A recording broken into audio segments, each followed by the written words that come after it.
मनोज जरांगे नावाच्या बावळट माणसाच्या सांगण्यावरून ओबीसीचं आरक्षण संपवणाऱ्या सरकारला जाब विचारण्यासाठी विरोधी पक्ष, सत्तेतले पक्ष, मुख्यमंत्री, उपमुख्यमंत्री, ओबीसीचे नेते यापैकी कोणीही ओबीसीच्या बाजूने बोलायला तयार नाही.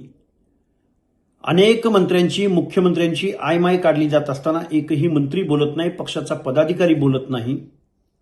आणि महाराष्ट्रामधल्या ओबीसी, भटक्या, विमुक्त जाती जमातीमधल्या लोकांच्या मनात दहशत निर्माण करण्यासाठी मनोज जरांगे नावाचा माणूस महाराष्ट्रामध्ये धुमाकूळ घालतोय, आईमाईवरनं शिव्या घालतोय, ओबीसीच्या वेगवेगळ्या नेत्यांना शिव्या देतोय, त्यांच्या जातीला शिव्या देतोय, त्यांच्या शारीरिक व्यंग्यावरती बोलतोय.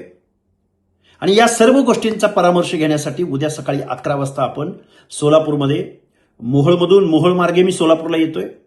सर्व बांधवांना माझी विनंती आहे, ओबीसी विजयंती बांधवांना माझी विनंती आहे, आपल्याला आता एकीची वज्रमुठ बांधावी लागेल आणि या मनोज जरांगेला जशास तसं प्रत्युत्तर द्यावं लागेल.